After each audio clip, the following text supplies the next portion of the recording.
Hi, I'm Heidi Zuckerman, and this is Art Matters, the Aspen Art Museum's program on art here in the Roaring Fork Valley and around the globe. Today, my guest is artist Gabriel Rico, and we are in one of two galleries of his exhibition at the Aspen Art Museum. Gabriel, welcome. Thank you, Heidi. It's a pleasure.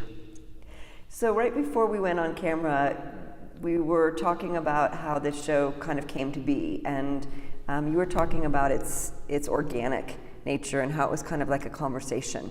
And maybe you could start off just by talking about how that evolved for you.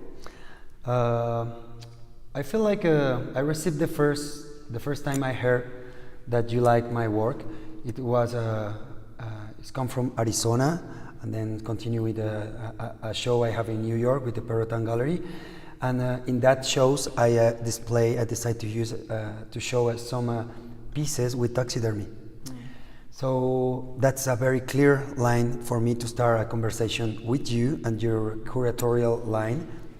And I just don't want to be far from that situation to create a very dynamic and organic dialogue, very horizontal. And I think it's happened like that. Great. You also paid me a big compliment earlier today when you were asking me about the placement of an object, and you said, is it like, something like good, or, and I said, it's good, great. Yeah, yeah, and totally, I remember. For me, even all the ideas has come from my imagination and a precise idea.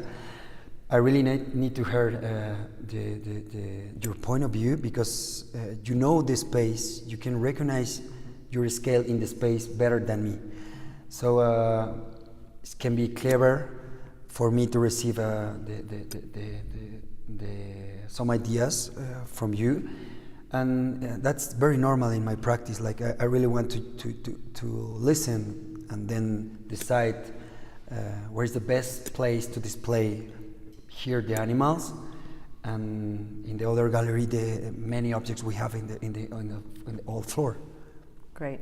So we're positioned at the back of Gallery 3, and we were joking that we have an audience, but we do actually. So can you describe what is going on in this gallery? This gallery, all my practice on all the pieces is I normally use or decide to use a mixed taxidermy with another objects.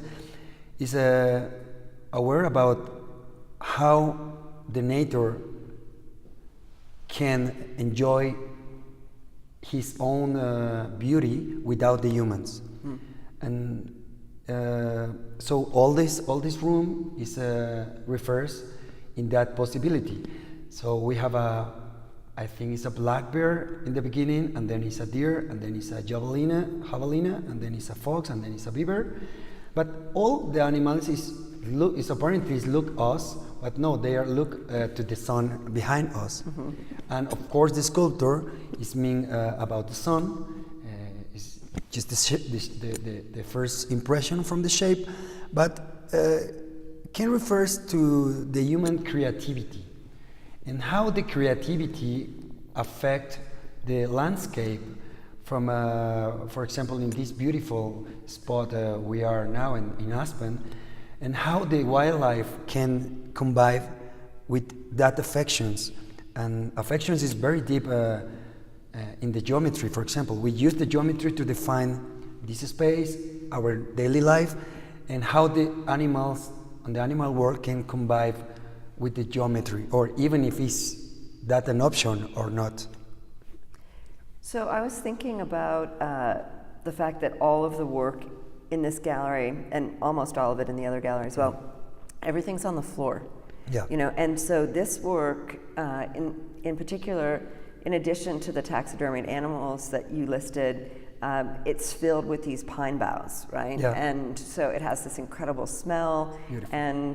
But they're positioned in a way that's very aestheticized.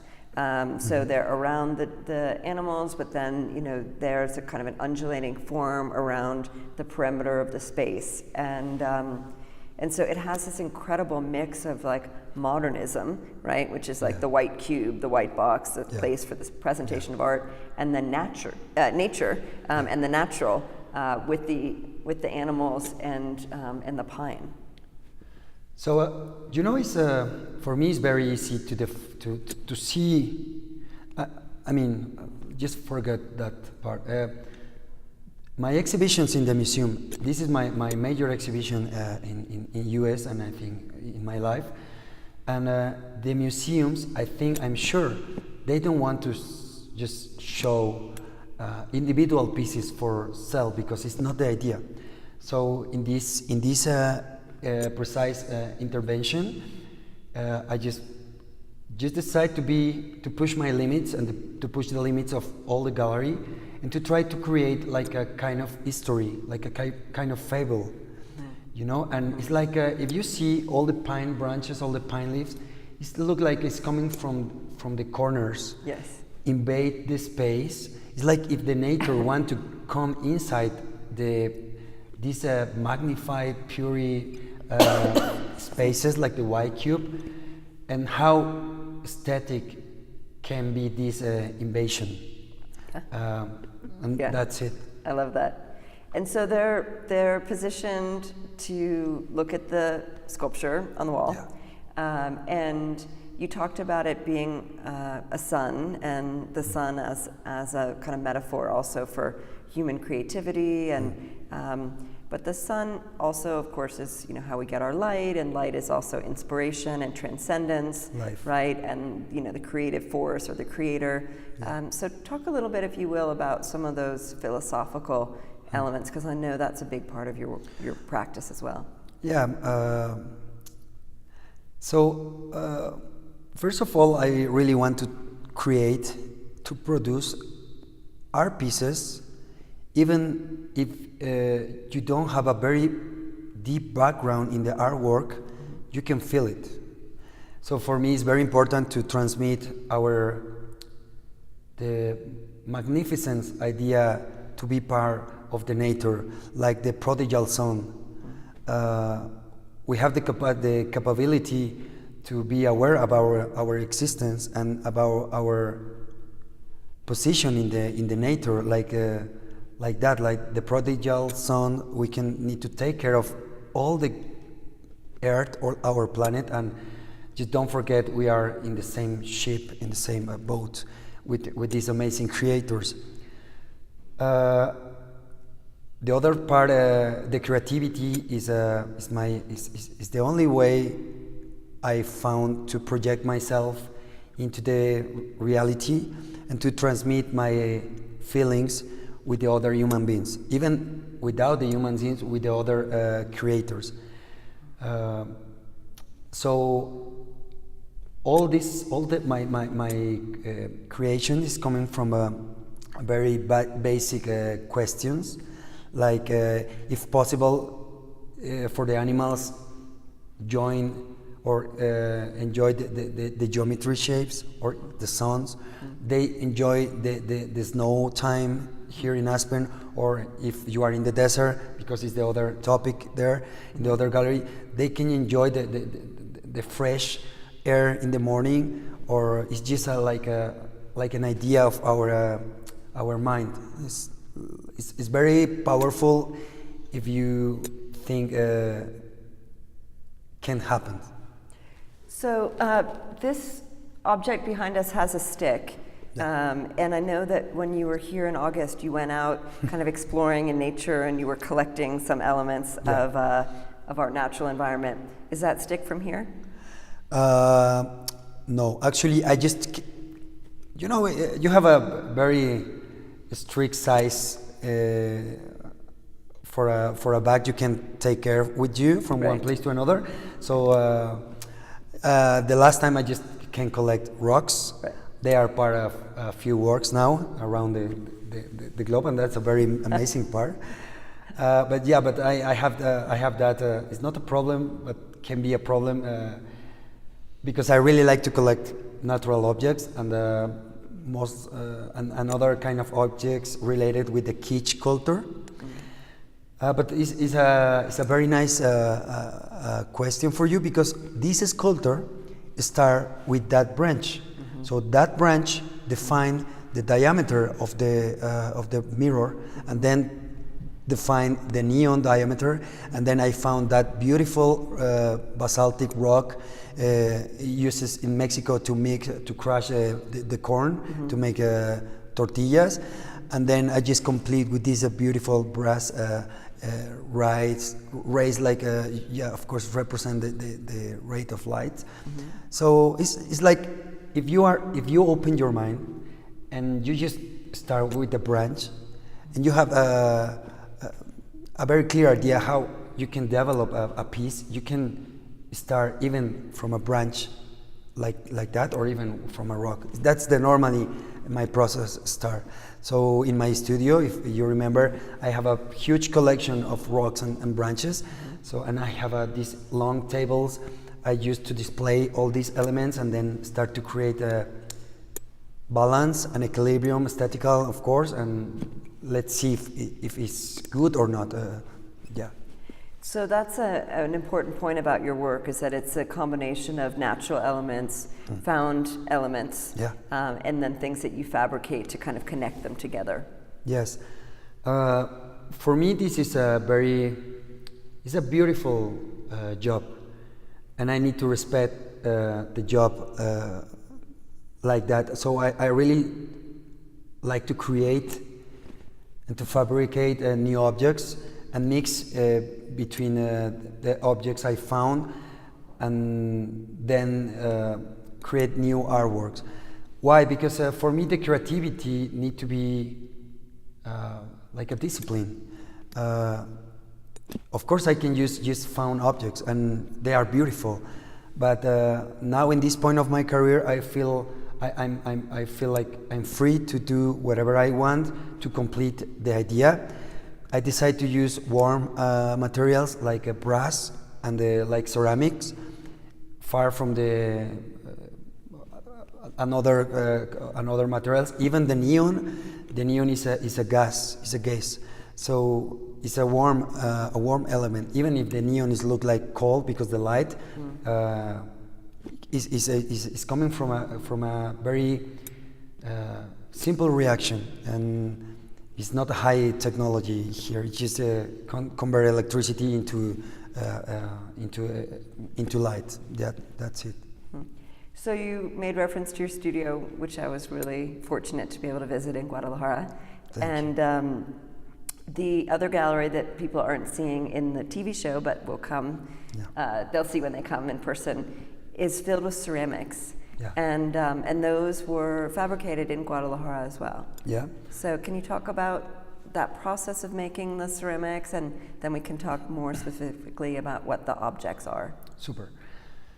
So I don't know if you remember, but when I proposed you these different kind of installations, because they can consider an installation.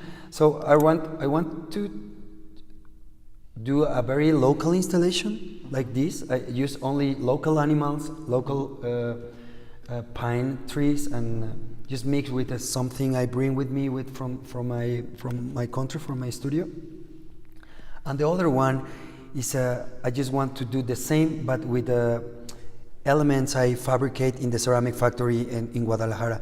That's one of the most important part for me to decide to stay there, because the ceramic there in Guadalajara is very important and it's high quality, and you can do whatever you want mostly. And so that's my approach for this exhibition. And yeah.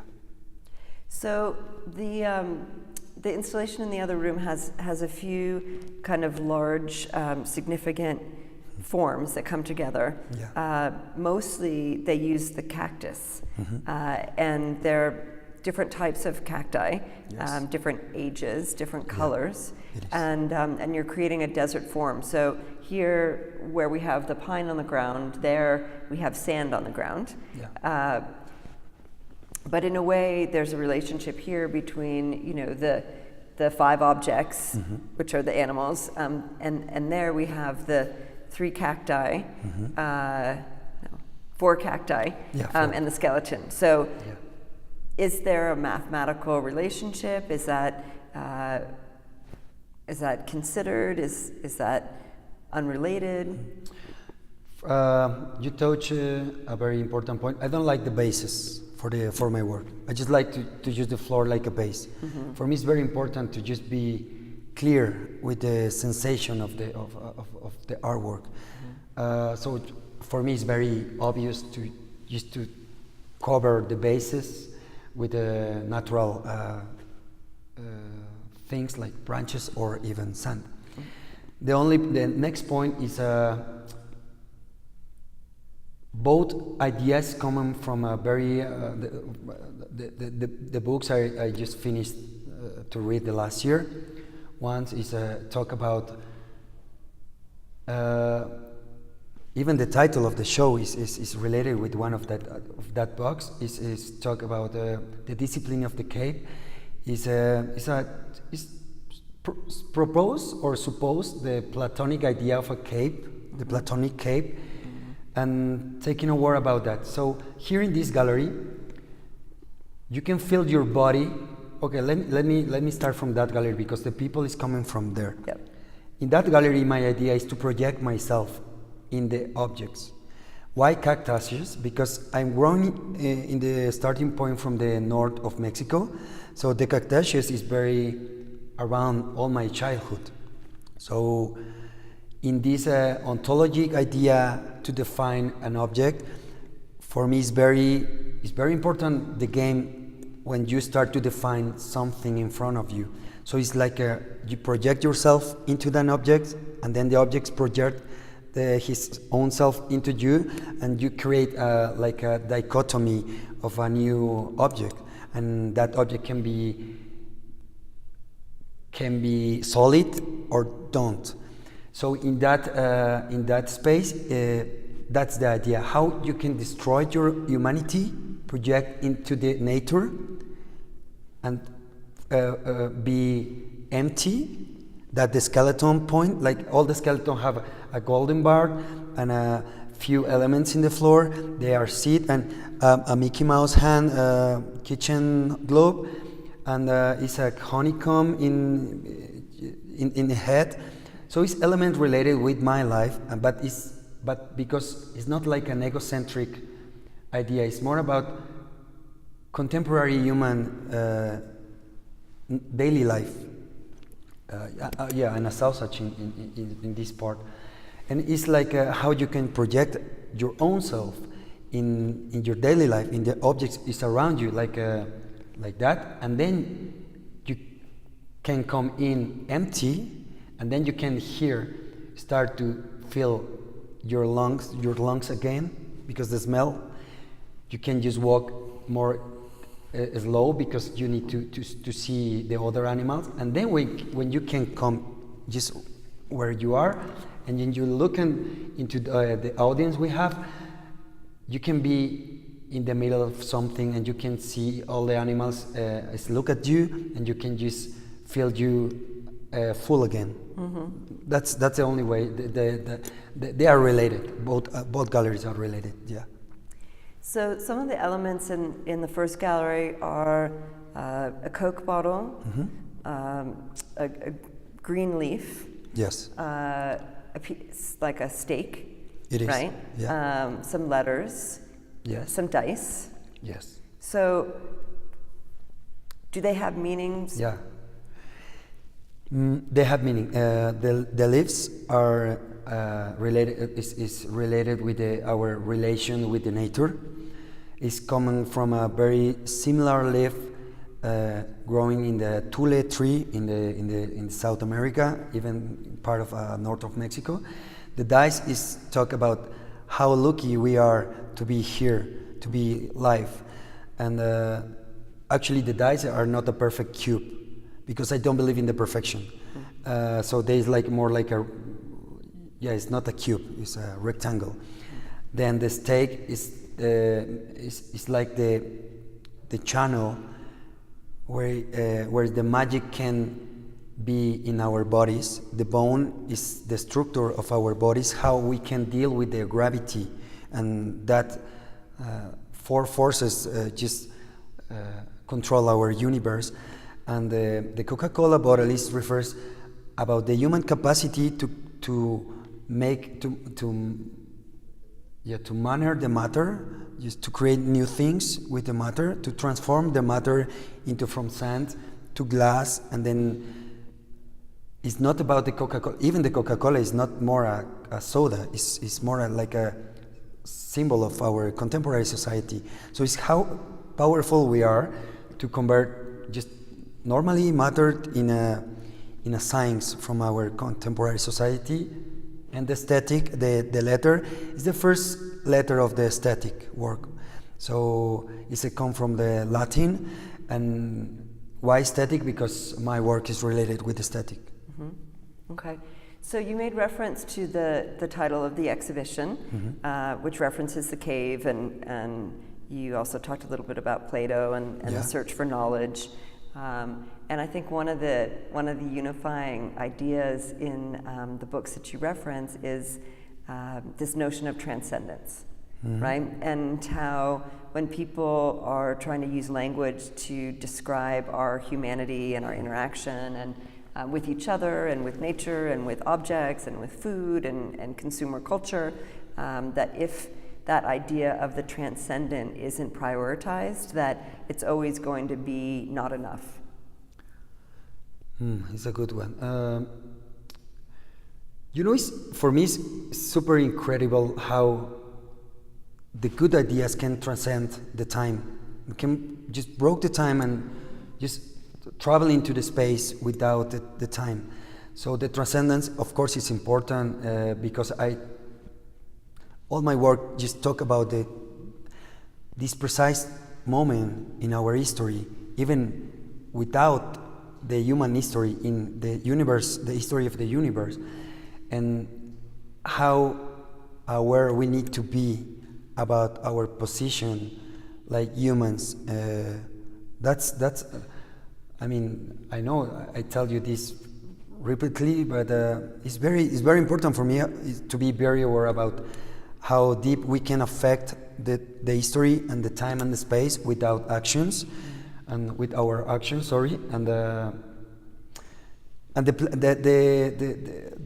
cape is very simple. It's a very simple idea. So somebody are in the cape, and the cape is without light. So you don't have nothing to recognize. The objects are in the cape. Just you need to fill the space, and that moment when you need to use your sense, all your own sense, to recognize your position in a space, is a refer of the potential we have and we need to explore when you come in a museum or even in your daily life. It's referred to that point. Far from the philosophy in that part, because it's a very deep point in this situation. It's more simple. It's simple like that. You need to be just aware where are you, and this boat installation is not mine at all now. It's just can be for everybody. It's such a good point, to think about where you are and how often when you're trying to get to the next place, right? Whatever that means, you can't see it, right? Like you can only see where you are. Yes. So you can't see what else you're supposed to find next. And so, how do you navigate it? And a lot of people don't, right? Because they're afraid of the dark, right? Both like metaphorically and physically. But the idea that you can somehow make your way forward to leave one community to join another. Right? That's why people go out into the desert, right? Or they go out into nature, the forest, right? Even metaphorically, right? Joining another community. I'm very excited about my talk with the local people is coming to talk with me in the last part of the exhibition. It's it's not a, I don't remember if it's a Apache or Yaqui tribe. Oh, Ute, from Yeah. the Ute Indians. Yeah. Yeah. So that's super important. It's like they are here, they live here for many centuries. They know the nature far from us, like we are guests here. So it's very important to be connected with the local people to get clarity and to potentialize the artwork and to put the artwork in the next level. Because if you don't, it can be very pretentious and can be very cold and can just be objects. You know, I think a lot about what an honor and a privilege it is to be able to have a platform to have a conversation, and how if you let the conversation be broad and open, how it makes it available for more people to be a part of it. So, and I've really enjoyed our conversation that has gotten us to the installation, as well as just the time that we've spent talking about what matters. So thank you for that. My pleasure. Thank you for inviting me. Great. I'm Heidi Zuckerman. This is Art Matters. I've been speaking today with Gabriel Rico on the occasion of the opening of his exhibition here at the Aspen Art Museum. Come and see it. We are always free, courtesy of the generosity of John and Amy Phelan, and be part of the dialogue around art and the construction of meaning, because as we know, art matters. Thank you.